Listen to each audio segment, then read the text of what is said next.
Imaginary friend or nightmare? I never thought much about my little brother Alex's tales of his imaginary friend, Marcus.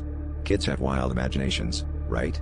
But last Thursday, while I was babysitting, he asked me why I couldn't see the man in the corner of the living room. The question caught me off guard, and I laughed it off, telling him that maybe Marcus was just shy. But as the evening wore on, I couldn't shake the feeling that we weren't alone. The shadows seemed to stretch further, and the house felt colder, as if someone were watching us from the dimly lit corners. That night, I tucked Alex into bed and went to my room, trying to dismiss the eerie sensation. As I lay in bed scrolling through my phone, I heard a soft whispering coming from the hall.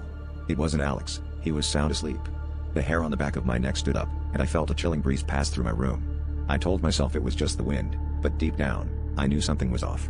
The air felt charged with an unsettling energy, and my instincts screamed at me to stay alert. The next morning, I decided to do some research, hoping to find a rational explanation. I stumbled upon an old news article about a man who had lived in our house years ago. He was known for standing in the corners, watching silently, before he mysteriously vanished. My heart pounded as I realized that Marcus might not be so imaginary after all.